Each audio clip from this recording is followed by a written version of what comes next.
নমস্কার। কথামালার সমস্ত শ্রোতা বন্ধুকে জানাই অসংখ্য ভালোবাসা।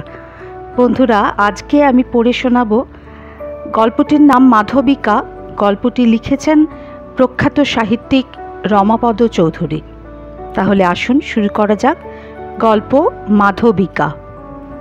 ঝাঁসি হয়ে ভূপাল যাবার পথে ভিলসা স্টেশন থেকে নেমে পশ্চিমের পথ ধরে এক্কা ছুটবে। তারপর বেতুয়া নদী পার হয়ে পৌঁছতে হবে বেশনগরের খামবাবা এবং তার দুক্রোশ দক্ষিণের উদয়গিরি প্রাচীন শিল্প ভাস্কর্যই নয়, একটি রোমাঞ্চময় অতীত ইতিহাসকেও স্মরণ করিয়ে দেয়। গোয়ালিয়র রাজ্যের এই নগরের সন্নিকটেই ছিল প্রাচীন মালোয়া রাজ্যের রাজধানী। এই বেশনগরের দুদিক থেকে প্রবাহিত হতো বেতুয়া ও ব্যাস নদীর বিদ্যুৎ স্রোত জলধারা। মালোয়ার রাজধানী এই বেশনগরেই ছিল বাসুদেবের মন্দির। স্থানীয় গাইড এই মন্দির প্রাঙ্গণের একটি সুদীর্ঘ স্তম্ভের দিকে অঙ্গুলি নির্দেশ করে বলে, এ হ্যাঁ খামবাবা। খামবাবা? প্রশ্নের উত্তরে সে জানালে, এই খামবাবা আসলে গ্রিক রাজপুত্র হেলিওডোরাসের তৈরি গরুর স্তম্ভ। একটি ভারতীয় নারীর সঙ্গে এক গ্রিক যুবকের প্রণয় কাহিনী লুকিয়ে আছে এই স্তম্ভের আড়ালে। এই বাসুদেব প্রাঙ্গণের নিঃশব্দ বাতাসে ফিসফিস করে কে যেন কানের পাশে কুজন করে যায় অতীতের এক যবন যুবক আর এক মালোয়া রাজকন্যার প্রেমের উপাখ্যান। খ্রিস্টপূর্ব 140 অব্দে এই স্তম্ভ তৈরি করিয়েছিলেন হেলিওডোরাস। স্তম্ভ গাত্রে ব্রাহ্মী হরফে তা কীর্তিত হয়ে আছে। পরম ভাগবত উপাধিভূষিত তদানীন্তন গ্রিক রাজপুত্র হেলিওডোরাসের পরিণয় কাহিনী অপূর্ব একটি প্রেমের উপাখ্যান। তক্ষশিলায় রাজত্ব করছেন তখন গ্রিক রাজ অ্যান্টিসিলিওডিরাস। মালোয়া তখন এক সমৃদ্ধশালী স্বাধীন রাজ্য। অ্যান্টিসিলিওডিরাস তার রাজ্যকে শত্রুর আক্রমণ থেকে বাঁচাবার জন্যে আদেশ দিলেন একটি সহস্র কুঞ্জর বাহিনী গঠন করবার। কিন্তু তক্ষশিলার অরণ্যে তো হাতির হদিশ মিলবে না। অ্যান্টিসিলিওডিরাস বুঝলেন, গজবাহিনী গড়ে তুলতে হলে মালোয়া রাজ্যের সাহায্য প্রয়োজন, কারণ মালোয়ার অরণ্যই তখন পশ্চিম ভারতের প্রায় সব রাজ্যকে হাতি সরবরাহ করত। তাই মালোয়া রাজ্যের কাছে বাণিজ্য সন্ধির শর্ত পাঠালেন অ্যান্টিসিলিওডিরাস। মালোয়া রাজ জানালেন তিনি সন্ধি শর্তে আবদ্ধ হবেন যদি গ্রিক রাজ পরিবর্তে মালোয়া রাজপুত্রকে গ্রিক রণকৌশল শিক্ষা দেন। শর্ত গ্রহণ করলেন অ্যান্টিসিলিওডিরাস। মালোয়া রাজপুত্র এসে উপস্থিত হলেন তক্ষশিলায়। গ্রিক রাজ সাদর অভ্যর্থনা জানালেন যুবরাজকে।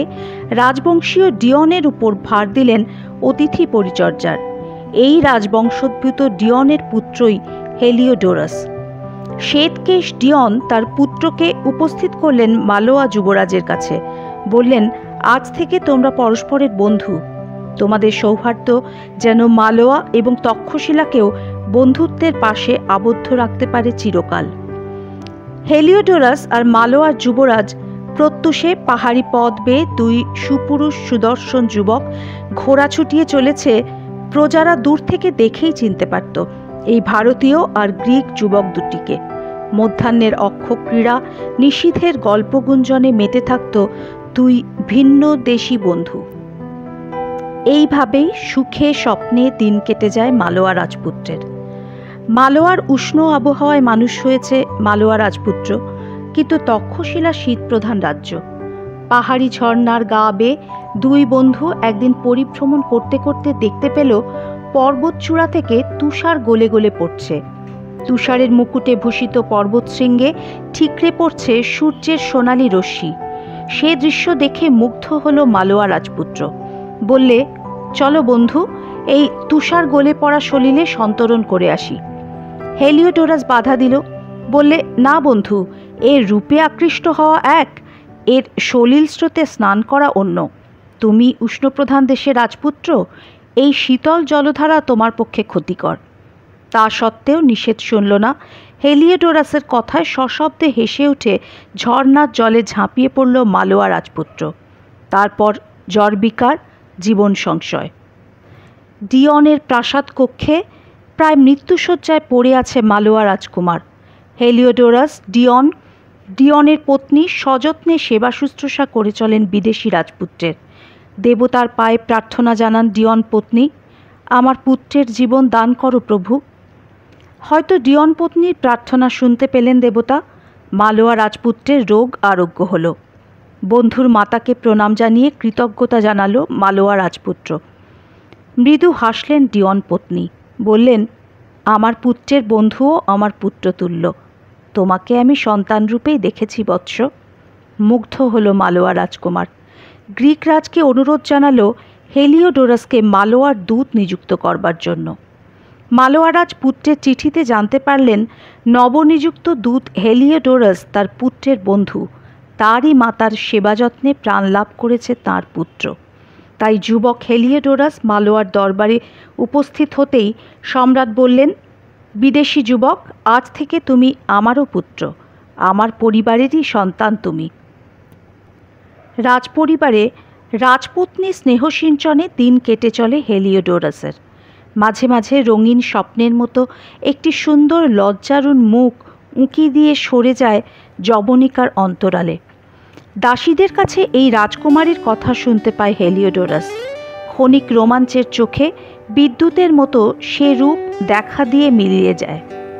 হেলিওডোরাস দরবারে যায়, কখনো মালোয়া পরিভ্রমণে বের হয়, আর ফিরে এসে দেখতে পায় একটি পুষ্পমাল্য তার দ্বার প্রান্তে পড়ে আছে।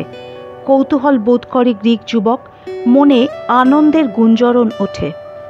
তার মনে রূপবতী রাজকন্যার কটাক্ষ মধুর হাসি যে প্রেমের প্রদীপ জ্বালিয়ে দিয়েছে, রাজকন্যার মনেও কি জ্বলছে সেই একই শিখা? না শুধুই কৌতুক, বিদেশিনীর রহস্যঘেরা অভিনয়? এমনিভাবেই দিনের পর দিন কেটে চলে। বসন্ত উৎসবের কাল ঘনিয়ে আসে।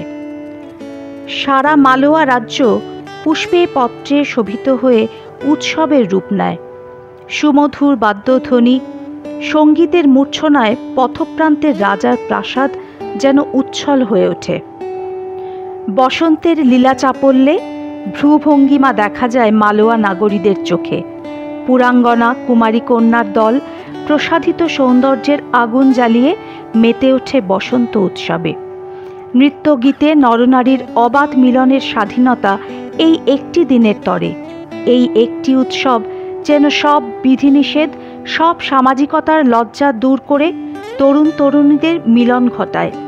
এই উৎসবের দিনেই হয়তো মিলনের প্রথম সোপান গাঁথা হয় কারো জীবনে। কেউ বা হতাশ দীর্ঘশ্বাস ফেলে ব্যথার স্মৃতি নিয়ে যায় মনের গোপনে। রাজপুষ্পোদ্যানে উৎসবের উচ্ছ্বাস, আলো ঝলমল নিকুঞ্জের বৃক্ষ ছায়ায় সম্ভ্রান্ত তরুণ তরুণীদের গুঞ্জরণ। এরই মাঝে একাকী ঘুরে বেড়ায় বিদেশি হেলিওডোরাস। সঙ্গী নেই, সাথী নেই। ক্ষণে ক্ষণে মনে পড়ে শুধু মালোয়া রাজকুমারকে। তক্ষশিলায় শস্ত্রবিদ্যা শিক্ষা করছে তার বন্ধু, কিন্তু রাজকুমারী কোথায়? তরুণীদের ভিড়ে বারংবার যেন একটি পরিচিত মুখ খুঁজে বেড়ায় হেলিওডোরাস। মালোয়া রাজ্যের শ্রেষ্ঠ সুন্দরীরা প্রেমিকের বাহুলগ্ন হয়ে বিথিপথে বিচরণ করতে করতে হঠাৎ দেখতে পায় হেলিওডোরাসকে। সুদীর্ঘ সুপুরুষ বীরের মতো সুদর্শন এই বিদেশিকে দেখে মন চঞ্চল হয়ে ওঠে তাদের। ছলনায় প্রেমের বাহু থেকে মুক্তি নিয়ে গোপনে এসে সাক্ষাৎ করে গ্রিক যুবকের সঙ্গে। চোখের ভাষায় প্রণয় প্রার্থনা জানায়, কিন্তু হেলিওডোরাসের মনে শুধু একটি সুরের গুঞ্জরণ। সে সুর রাজকুমারীর কণ্ঠে বাঁধা। ব্যর্থ বিফল আক্রোশে সুন্দরীর দল একে একে বিদায় নেয়। কৌতূহলের চোখে লুকিয়ে জানতে চায় কে এই দিব্য পুরুষের প্রণয় ভাগ্যবতী। হেলিওডোরাসের কিন্তু কোনো দিকে ভ্রুক্ষেপ নেই। বিথিপথ ধরে কেবলই রাজকন্যাকে খুঁজে বেড়ায় হেলিওডোরাস। তারপর কোলাহল জনতা দূরে রেখে ধীরে ধীরে একটি প্রায়ান্ধকার তুলসীকুঞ্জের দিকে এগিয়ে যায় হেলিওডোরাস। দীর্ঘশ্বাস লুকিয়ে শান্তিতে বসে থাকতে চায় সবুজ ঘাসের শীতল আসনে। কিন্তু তুলসীকুঞ্জের দিকে এগিয়ে যেতেই ক্ষীণ সুরের গান শুনতে পায় গ্রিক যুবক। গান নয়, যেন বিষণ্ণ বেদনার রোদন ভরা এক নারী কণ্ঠ। দূর থেকে দেখতে পায় হেলিওডোরাস। আনন্দে নেচে ওঠে তার মন। নির্জনে একাকিনী একটি দোলনায় বসে শান্ত কণ্ঠে গান গাইছে রাজকুমারী। চোখের ম্লান দৃষ্টিতে যেন কান্না চাপা আছে। গাছের আড়ালে দাঁড়িয়ে রাজকুমারীর রূপসুধা পান করে হেলিওডোরাস। কবরী ঘিরে পুষ্পের মুকুট, গলায় কুসুমের মাল্য, মণিবন্ধে চামেলি চম্পার অপরূপ কঙ্কন, কোটিতে পুষ্পের চন্দ্রহার, আর দুটি সুন্দর চরণে রক্তিম অলক্ত রেখা। ধীর পায়ে রাজকুমারীর পিছনে এসে দাঁড়ায় হেলিওডোরাস। কবিতার ছন্দে বলে ওঠে, হায় যদি হতেম আমি পুষ্পবিথিকা, দেবীর চরণ স্পর্শ করে ধন্য হতেম আজ। পুরুষকণ্ঠ শুনেই চমকে ফিরে তাকায় রাজকুমারী। এসেছে তার গোপন মনের প্রণয় পুরুষ, এসেছে। লজ্জায় অধবদন হয়ে কাছে এসে দাঁড়ায় রাজকন্যা। হেলিওডোরাস হাত বাড়িয়ে রাজকুমারীর চিবুক তুলে ধরে। দুটি লজ্জারুণ চোখ তুলে তাকায় রাজকন্যা, মৃদু হাসিতে প্রণয় স্বীকৃতি জানায়। দুটি সবল বাহুর আলিঙ্গনে ধরা দেয় রাজকন্যা। আপন পুষ্পমাল্য পরিয়ে দেয় হেলিওডোরাসের গলায়। গ্রিক যুবক প্রশ্ন করে, কি নাম তোমার রাজকন্যা? শান্ত উত্তর আসে, মাধবিকা। হেলিওডোরাস পুনরায় কবিতার ছন্দে বলে, হায় যদি হতেম আমি পুষ্পবিথিকা, দেবীর চরণ স্পর্শ করে ধন্য হতেম আজ। সুন্দরী হায় অনেক আছে, কুঞ্জে ফোটে একটি মাধবিকা, যাহার কাছে তুচ্ছ সবই, তুচ্ছ হবে তক্ষশিলা রাজ। মাধবিকা বলে, না ভদ্র, এই সামান্য নারীর প্রেমই তুচ্ছ রাজ ও রাজৈশ্বর্যের কাছে। আজ মদনোৎসবের মত্ততায় যাকে আলিঙ্গনের সম্মান দিলে বিদেশি বন্ধু, সূর্যোদয়ের সঙ্গে সঙ্গে হয়তো তাকেই ভুলে যাবে তুমি। হেলিওডোরাস বললে, তোমার চরণে শপথ রেখে গেলাম রূপময়ী, তোমার প্রেমের মর্যাদা রক্ষা করবার জন্য কোনো দুরূহ কার্যেই পশ্চাৎপদ হব না। মাধবিকা আশ্বাস দিল, আমিও আজ বসন্ত লগ্নে শপথ নিচ্ছি। আজ থেকে আমি তোমার বাগদত্তা, কোনো বাধা নিষেধ বিচ্ছেদ ঘটাতে পারবে না আমাদের মধ্যে। বিদায় নিয়ে চলে গেল মাধবিকা, বিদায় নিয়ে চলে গেল হেলিওডোরাস। কিন্তু ঈর্ষাকাতর সুন্দরী যেসব ললনারা গ্রিক যুবকের রূপে আকৃষ্ট হয়ে উপযাজিকার মতো এসে দাঁড়িয়েছিল হেলিওডোরাসের কাছে, প্রত্যাখ্যানে যাদের রূপকে অপমান করেছে ডিয়নপুত্র, তারা লুকিয়ে দেখল রাজকন্যার প্রণয়। মালোয়ারাজের কাছে সে খবর পৌঁছে দিল তারা। বৈষ্ণব মালোয়ারাজ উষ্মায় অন্ধ হলেন। এই কি বিধর্মীয় আচার তার পরিবারে? কন্যাকে প্রশ্ন করলেন, সত্য বলো মাধবিকা, গ্রিক দূতের সঙ্গে কোনো গোপন শপথ করেছ তুমি? মাধবিকা নত শিরে স্বীকার করল অভিযোগ। মালোয়ারাজ বললেন, কিন্তু এ বিবাহ হতে পারে না মাধবিকা। বাসুদেবের পূজারী মালোয়ারাজের কন্যার পানি গ্রহণ করতে পারে না জবন গ্রিক দূত। রাজপ্রাসাদের থেকে হেলিওডোরাসকে বিতাড়িত করলেন মালোয়ারাজ। বললেন, দূত অবদ্ধ, তাই তোমার প্রাণ সংহার করলাম না গ্রিক দূত, কিন্তু এই প্রাসাদে আর কোনোদিন যেন তোমার পদক্ষেপ না ঘটে। কেন সম্রাট? প্রশ্ন করল হেলিওডোরাস। মালোয়ারাজ বললেন, মাধবিকার বিবাহ একমাত্র বৈষ্ণব বংশেই হতে পারে বিদেশি। বাসুদেবের উপাসকের হাতেই কন্যা সম্প্রদান করব আমি। হেলিওডোরাস বললে, আমি কি যবন ধর্ম ত্যাগ করে বাসুদেবের ধর্ম গ্রহণ করতে পারি না সম্রাট? সম্রাট উত্তর দিলেন, 12 বর্ষ ধরে বাসুদেবের সাধনা করলে তবেই বৈষ্ণব ধর্ম গ্রহণ করতে সমর্থ হবে তুমি। 12 বর্ষ? গোপনে দাসীর হাতে প্রেমলিপি দিয়ে মাধবিকার কাছে বিদায় জানালো হেলিওডোরাস। 12 বর্ষ? মাধবিকা সারা জীবন ধরে, জন্ম জন্মান্তর ধরে বাসুদেবের সাধনা করতেও রাজি আছি তোমার প্রেমের সম্মান রক্ষা করবার জন্য। দূতের পরিচ্ছদ পরিত্যাগ করে বাসুদেবের মন্দির প্রান্তে সাধনায় মন নিয়োগ করল হেলিওডোরাস। রাজার বিচারে নিজেকে গড়ে তুলতে হবে বৈষ্ণব রূপে। এমনি বছরের পর বছর কেটে গেল। মাধবিকার প্রতিজ্ঞা, বাগদত্তা সে, দ্বিতীয় বিবাহ তার হতে পারে না। ক্রমে ক্রমে ক্ষীণ থেকে ক্ষীণতর হলো মাধবিকা, রূপ ম্লান হলো তার। এদিকে সাধনায় রত গ্রিক যুবকের হিন্দু ধর্মপ্রীতি, হিন্দু দেবদেবীর প্রতি নিষ্ঠা দেখে মুগ্ধ হলো মালোয়ার প্রজাবর্গ। রাজার কাছে অনুরোধ জানালো তারা, এই গ্রিক যুবকের সঙ্গেই রাজকন্যার বিবাহ দিন সম্রাট। কন্যার প্রতি স্নেহবশত সম্মত হলেন মালোয়ারাজ। কিন্তু হেলিওডোরাস তার 12 বর্ষের সাধনা সমাপ্ত না করে রাজকন্যার পানি গ্রহণ করবে না। বছরের পর বছর কেটে গেল। 12 বর্ষ পূর্ণ হবে আজ। সারা মালোয়া রাজ্য উৎসবের আনন্দে মুখরিত। বিবাহের মণ্ডপে গীত বাদ্যের অবিশ্রাম ধ্বনি, সুন্দরী ললনাদের ভিড়, পুষ্পে লতায় সমস্ত প্রাসাদ সুসজ্জিত, দীপালোকে আলোকিত সমগ্র নগর।